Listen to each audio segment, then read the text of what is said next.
पहला नंबर आपसे पूछा गया है, काव्य आत्मा की संकल्पनात्मक अनुभूति है, ये उक्ति किस रचनाकार की है? पहले का आंसर आपका जयशंकर प्रसाद आपका है, कह रहे हैं। हाँ, जयशंकर प्रसाद यहाँ पे क्या है, बिल्कुल राइट आंसर आपका हो जाएगा। अगला प्रश्न बताइए। यहाँ पर देखिए नेक्स्ट प्रश्न आपसे पूछा गया, मंत्री जी ने पर्याप्त समय दिया है, इस वाक्य में किस प्रकार के क्रिया विशेषण का प्रयोग हुआ है? बताइए इसका आंसर क्या होगा। हाँ, नमस्ते नमस्ते। यहाँ पर देखिए आपको बताना है, मंत्री जी ने पर्याप्त समय दिया है, इस वाक्य में किस प्रकार के क्रिया विशेषण का प्रयोग हुआ है? और यहाँ पर आपका जो आंसर आपका होगा, यहाँ पर क्या होगा, पर्याप्त समय दिया है, इसका मतलब ये परिमाणवाचक रिलेटेड है आपका है। ऑप्शन नंबर बी आपका बिल्कुल सही है। हाँ, बहुत, अधिक, थोड़ा, काफी, ये सब आपके क्या है, ये सब आपके परिमाणवाचक क्रिया विशेषण के अंतर्गत आपके आते हैं। आदि पर क्या होगा, आदि का विलोम अंत होता है। करुणा कलित हृदय में अब विकल रागिनी बजती, इस पंक्ति में करुणा कलित अभिव्यक्ति में कौन सा आपका अलंकार है? बताइए, यहाँ पर आंसर क्या होगा। हाँ, नमस्ते नमस्ते सभी को, नमस्ते। चलिए सभी लोग कमेंट करते रहिए, राइट आंसर देते रहिए। यहाँ पर क्या होगा, क्वेश्चन नंबर 4 नंबर कह रहे हैं 6 का अनुप्रास अलंकार, जो कि बिल्कुल राइट आंसर दिया है। अगला प्रश्न आपसे पूछा गया, थोथा चना घाने बजा, इस लोकोक्ति क्या मतलब होता है? थोथा चना बाजे घाना, ठीक है ना, इसका मतलब जानते हैं क्या होता है? अल्प बुद्धि वाला अधिक डींग मारता है। अल्प बुद्धि वाला क्या होता है, अधिक है। ऑप्शन नंबर यहाँ पे सी नंबर आपका बिल्कुल करेक्ट आंसर आपका हो जाएगा। ज्ञानपीठ पुरस्कार 2017 सम्मानित हिंदी साहित्यकार इनमें से आपके कौन है? 2017 में किसे दिया गया था? भारतीय, देखिए हिंदी का ये सर्वोच्च जो पुरस्कार है आपका ज्ञानपीठ पुरस्कार, 11 लाख रुपए इसकी राशि है। और ये जो दिया गया था आपका कृष्णा सोबती, कृष्णा सोबती यहाँ पे बिल्कुल करेक्ट आंसर आपका है 2017 में। और इनकी एक रचना और है, आपने नाम सुना होगा, जिंदगी नामा, इन्हीं की है, कृष्णा सोबती की। रसिक प्रिया ग्रंथ के रचनाकार कौन है? ये भी हमने कई बार आपको बताया है। और यहाँ पर आंसर आपका हो जाएगा केशव दास, जो कि रीतकाल कवि है। बिल्कुल सही आंसर आपका है। हाँ, बहुत बढ़िया, बिल्कुल सही जवाब है। इसकी रचना उन्होंने 1591 में किया था। अगला प्रश्न बताइए, गुरु के समीप रहने वाले विद्यार्थी के लिए एक शब्द यहाँ पर कौन सा होगा? गुरु के समीप रहने वाले के लिए अंतेवासी। हिंदी साहित्य के लिए प्रथम व्यास सम्मान किसे मिला? प्रथम व्यास सम्मान जो मिला था उनका नाम क्या था? रामविलास शर्मा। रामविलास शर्मा यहाँ पर बिल्कुल राइट आंसर आपका हो जाएगा।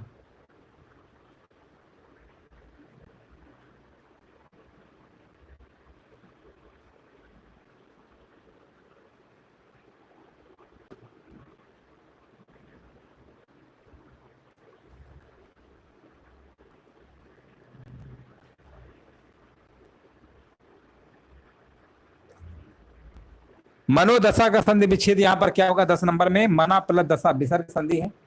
जिनका भी विसर्ग संधि आ रहा है ना, बिल्कुल सही आंसर दे रहे हैं, बिल्कुल करेक्ट आंसर आपका होगा।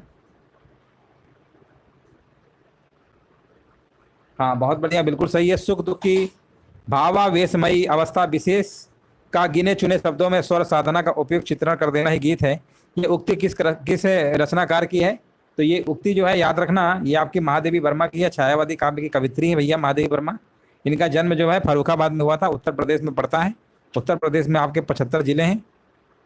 इनमें स्त्रीलिंग शब्द यहाँ पर कौन सा है 12 नंबर में? तो स्त्रीलिंग की बात करेंगे तो यहाँ पर क्या होना चाहिए, कमेंट करिए सभी लोग।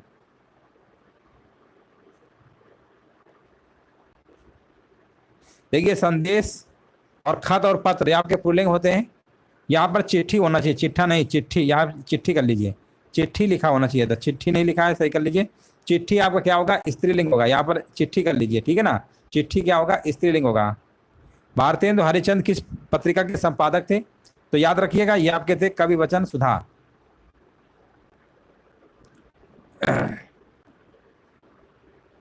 चलिए यहाँ पर देख लीजिए, जवाब सभी का आ रहा है। काफी लोगों का अलग अलग आंसर क्यों आ रहा है?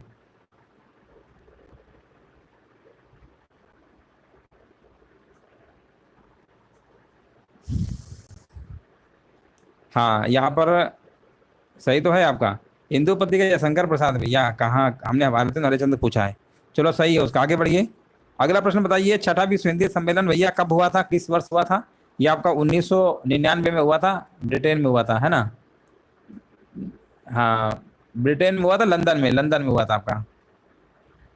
मुझे साल भर वेतन नहीं मिला। आप कहेंगे सर हिंदी सम्मेलन कितने हो चुके हैं? 12 हिंदी सम्मेलन आपके हो चुके हैं। 12वां विश्व हिंदी सम्मेलन आपका 2023 में हुआ था, फरवरी के महीने में, 15-17 फरवरी के मध्य।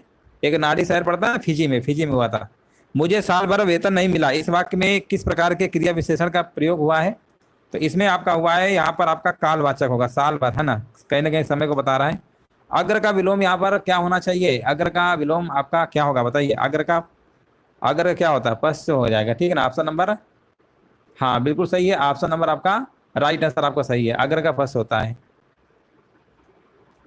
विश्व हिंदी सचिवालय कहाँ पर है? ये आपका मॉरिशस में है, ये भी हमने कई बार आपको बताया है।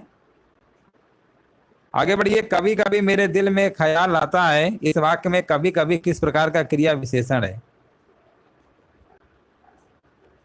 है ना। ये आपका कैसा है? या तो सिंपल है, बता देंगे, कालवाचक होगा। बहुत बढ़िया, बिल्कुल सही जवाब है। अध्यापक को पुरस्कार दीजिए, इस वाक्य में कौन सा कारक होगा? है ना, अध्यापक को कर्म कारक हो जाएगा, कर्ता ने कर्म को। कौन सी रचना तुलसीदास जी की भैया नहीं है? 20 नंबर में आपको बताना है। इसमें आप कहेंगे सर ये जो यामा लिखा है ना, ये महादेवी वर्मा की है। अब बाकी गीता वाली, दोहा वाली, रामचरितमानस किसकी है? तुलसीदास जी की। नाक कटना मुहावरे का क्या मतलब होता है? नाक कटने का मतलब होता है, क्या होता है? इज्जत करना, बदनामी होना, बदनामी होना भैया, बदनामी हो जाए समझ जाओ नाक कट गई। आगे बढ़िए। 22 नंबर बता दीजिए यहाँ पर क्या होगा? काला चर भैंस बराबर, इस लोकोक्ति का मतलब होता है, इसका मतलब यही होता है कि पढ़ा लिखा ना होना, अनपढ़ जिसे आप कहते हैं।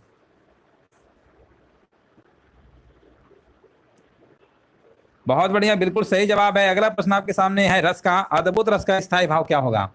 अद्भुत रस का स्थायी भाव हमने बहुत बार बताया है, आज फिर से बता रहे हैं, विस्मय होता है। विस्मय होता है, विस्मय। क्रोध किसका होता है भैया? क्रोध। रौद्र रस का स्थायी भाव है क्रोध, याद रखिएगा। वीर रस का स्थायी भाव क्या होता है? उत्साह होता है। और भयानक रस का स्थायी भाव क्या होता है? भय होता है। आगे बढ़िए। सोरठा के प्रथम चरण में कितनी मात्राएं होती हैं? सोरठा के प्रथम चरण में भैया 11-11, यानी विषम चरण जिसे कहते हैं। पहले और तीसरे में 11-11, दूसरे चौथे में 13-13।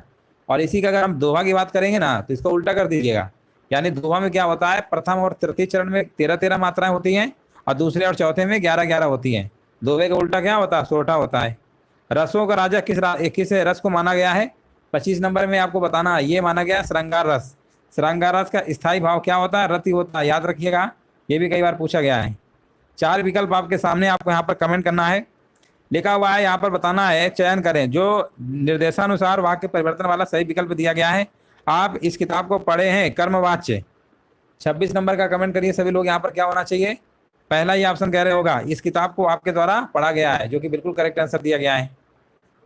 निम्नलिखित प्रश्न में से 4 विकल्प आपके सामने हैं, आपको बताना है, हे प्रभु रक्षा कीजिए, यहाँ पर उचित कारक क्या होगा? हे प्रभु।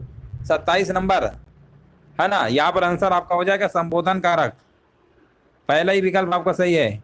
4 विकल्प आपके इसमें भी दिए गए हैं, और आपको बताना है जो निर्देशानुसार वाक्य परिवर्तन वाला सही विकल्प है।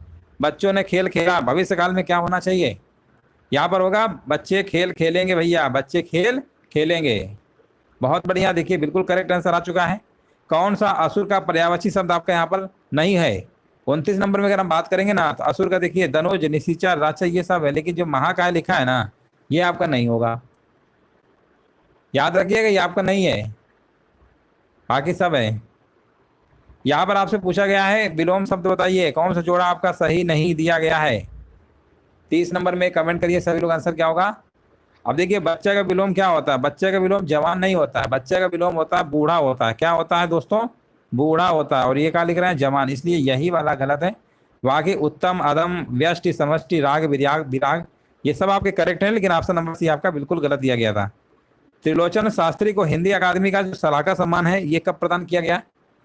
बताइए, त्रिलोचन शास्त्री को हिंदी अकादमी का सलाहकार सम्मान कब दिया गया था? ये दिया गया था 1989 और 90 के दरमियान, 31 का बी। भारतीय संविधान के अनुच्छेद 210 में क्या बताया गया है? बहुत बार प्रश्न आया है ये। 210 में बताया गया है कि विधानमंडल में प्रयुक्त होने वाली भाषा जो है, उसके बारे में बताया गया है। 32 नंबर का आंसर क्या होगा? बी नंबर होगा।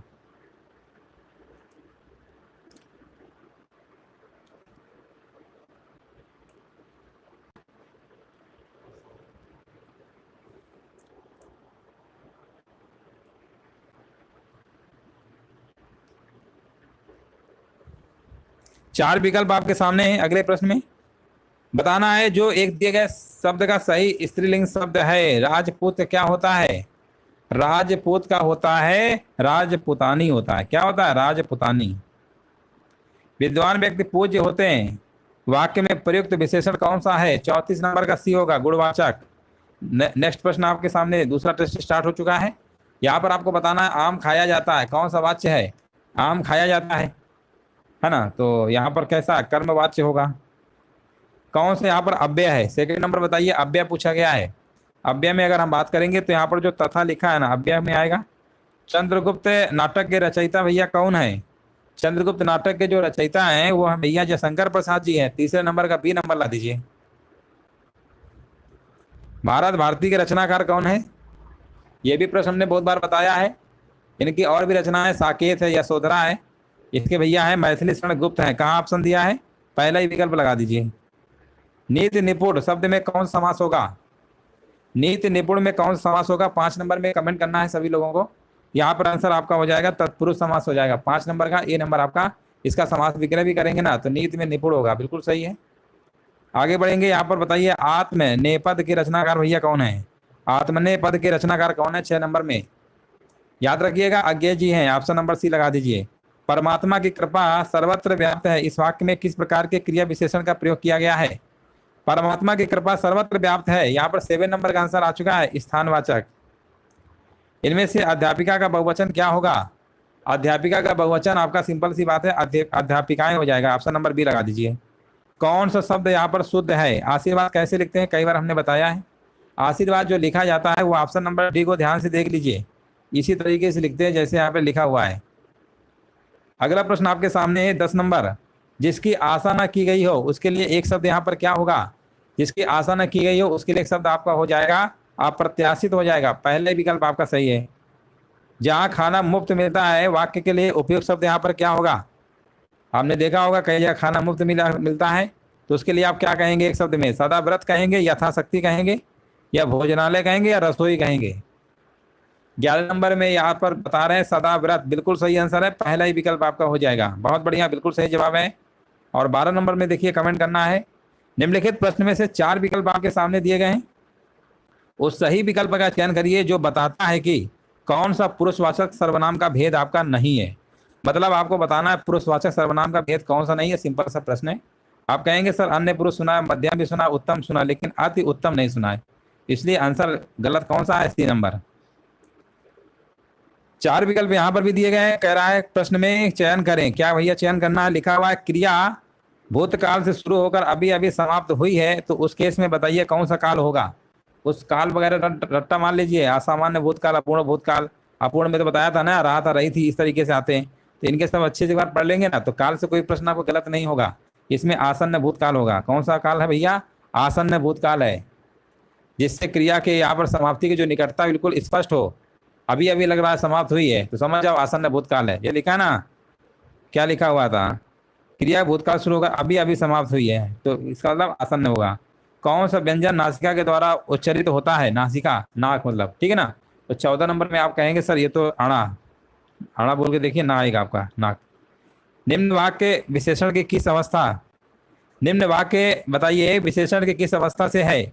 या करेला कड़वा है। 15 नंबर का आपको कमेंट करना है। या करेला कड़वा है, कैसा है भैया? ये मूलावस्था ही है ना, मूलावस्था है, जो कि बिल्कुल करेक्ट आंसर आपका है यहाँ पर। गोदान किसकी रचना है? मुंशी प्रेमचंद जी की है। गोदान किसकी है? मुंशी प्रेमचंद जी लगा दीजिए ऑप्शन नंबर ए।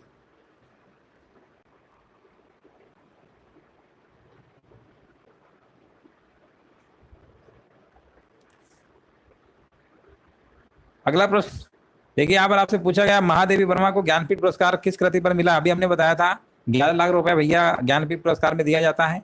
और छायावादी काव्य की कवित्री भैया है महादेवी वर्मा, फर्रुखाबाद की रहने वाली थी, फर्रुखाबाद में इनका जन्म हुआ था। अब आपसे यहाँ पर पूछा गया है कि किस कृति पर मिला। ये प्रश्न बहुत बार पूछा गया है। ये तो एक प्रश्न पूछा ही है एक बार, और ये भी पूछा था कि भैया उन्हें जो ज्ञानपीठ पुरस्कार दिया गया था यामा में, वो कब दिया गया था? डेट पूछ लिया था। तो विषय ध्यान रखिएगा, 1982 में दिया गया था, 1982 में। कहेगा यामा के लिए भैया महादेवी वर्मा को ज्ञानपीठ पुरस्कार कब दिया गया? तो आंसर क्या लगाओगे? 1982। अगर ये पूछ ले कि 1982 में महादेवी वर्मा को ज्ञानपीठ पुरस्कार जो है किस कृति पर दिया, तो यामा। कई तरीके से प्रश्न आपके बन सकते हैं। पराजय में उपसर्ग बता दीजिए क्या होगा। उपसर्ग और ये प्रत्यय आपके शब्दांश होते हैं, शब्द नहीं शब्दांश होते हैं, याद रखिएगा। उपसर्ग आपके पहले आते हैं, शब्दांश आपके बाद में आते हैं। तो पराजय में सिंपल सी बात है, यहाँ पर आपका परा हो जाएगा ना, परा प्लस जय, पराजय। लिखावट में देखिए प्रत्यय बाद में जुड़ेंगे, लिखावट क्या होगा, आवट। हाँ बहुत बढ़िया, बिल्कुल सही आंसर आपका है। चलिए आगे बढ़ेंगे। भारत सरकार के गृह मंत्रालय के तहत कौन सा भैया विभाग है, वो आपका कौन सा है, ये राजभाषा विभाग है, ठीक है ना, राजभाषा विभाग आपका है। मतदाता शब्द में भैया कौन सा समास है, मतदाता में समास आपका क्या होगा, मतदाता, ठीक है ना। यहाँ पर आपका आंसर क्या है, तत्पुरुष समास, जो कि बिल्कुल सही है। कंठ तालव्य दीर्घ स्वर वर्ण का उदाहरण यहाँ पर क्या है, कंठ तालव्य में हमने आपको बताया है ए भी आता है और अ भी आता है। एक कंठोष्ठ होता है, कंठोष्ठ में आपका ओ और अ आता है। तो कंठोष्ठ और कंठ तालव्य में आपको कंफ्यूज बिल्कुल नहीं होना है। जब हम कंठ तालव्य की बात करेंगे तो आपको ए और अ बताइएगा, कंठोष्ठ कहेंगे तो ओ और अ बताइएगा, दोनों समझ लीजिए अच्छे से। यहाँ पर ऑप्शन नंबर डी को मार दीजिए। राष्ट्रीय अनुवाद मिशन कहाँ पर स्थित है, बताइए 23 नंबर का जवाब। राष्ट्रीय अनुवाद मिशन जो है भैया ये मैसूर में है, मैसूर लगा दीजिए। मैला आंचल बहुत बार बताया है, किसका उपन्यास है भैया, 24 नंबर फणीश्वर नाथ रेणु का है। ये बोली पूर्वी हिंदी वर्ग की बोली कौन सी नहीं है, अवधी, बघेली, छत्तीसगढ़ी, इसको शॉर्टकट में हम बोला करते हैं एबीसी भैया, पूर्वी हिंदी के। बुंदेली कहाँ से आ गया, ऑप्शन नंबर यहाँ पे लगा दीजिए। हाँ पश्चिमी हिंदी की बोली है, बहुत बढ़िया, बिल्कुल सही कह रहे हैं, बुंदेली पश्चिमी हिंदी के अंतर्गत आती है। कौन सा शब्द कंचन का पर्यायवाची है, कंचन का पर्यायवाची की अगर हम बात करेंगे तो कंचन के बहुत सारे पर्यायवाची आप सुने होंगे, स्वर्ण, सोना, कनक आदि। इसमें देख लीजिए कनक लिखा है, मार दीजिए ऑप्शन नंबर पहला ही। चरण कमल बंदो हरिराई, इन पंक्तियों में कौन सा अलंकार आपका है, चरण कमल बंदो हरिराई में भैया कौन सा अलंकार है, आंसर आपका होगा यहाँ पर रूपक अलंकार होगा। बहुत बार आया प्रश्न ये, है ना, यहाँ पर रूपक अलंकार होगा। जहाँ उपमेय में उपमान का भेद रहित आरोप हो वहां रूपक अलंकार होता है। यहाँ पर चरणों को कमल के समान क्या है बताया गया है, बिल्कुल करेक्ट आंसर आपका है, रूपक होगा, रूपक। बच्चों के लिए मिठाई लाइए, इस वाक्य में कौन सा कारक है, बच्चों के लिए मिठाई लाइए, इसे कैसा है, संप्रदान, संप्रदान होगा ना, सी नंबर सही बता रहे हैं, बिल्कुल सही है। नील कल बताइए, अगला प्रश्न आपके सामने है, नील कमल में कौन सा समास होगा, नील, नीला है कमल, जो यहाँ पर क्या होना चाहिए, यहाँ पर आंसर होगा कर्मधारय समास। बहुत बढ़िया, बिल्कुल सही जवाब है। यहाँ पर देखिए सही वाक्य की पहचान करना है, 30 नंबर में सही वाक्य क्या है वह लिखा है ना, यहाँ पर लिखा हुआ है आपका वह देर में सोकर उठता है, देर के साथ ये तो होगा नहीं, वह देर तक सोकर उठता है, ये लग रहा है सही है, देर तक, हाँ यही होगा, ऑप्शन नंबर सी होगा, वह देर तक सोकर उठता है। इनमें बहुवचन क्या होगा 31 नंबर में, बहुवचन की बात करेंगे तो समाचार, समाचार बहुवचन शब्द होता है। स्त्रीलिंग शब्द बताइए यहाँ पर 32 नंबर में क्या होगा, नमक, भात, पनीर तो कतई नहीं होगा, लौंग होगा। लौंग कैसा स्त्रीलिंग में आपका आएगा, लौंग कैसा स्त्रीलिंग है, इसमें स्त्री जाति का बोध होता है। नमक, भात, पनीर ये सब क्या है, पुल्लिंग है। अगला प्रश्न आपसे पूछा गया है, इनमें से कौन समास विग्रह वाला पद है, समास विग्रह किसमें दिया है आपको यहाँ पर बताना है। कार्य में दक्ष यानी कार्य दक्ष, इसका पद एक समासिक पद होगा, कार्य दक्ष,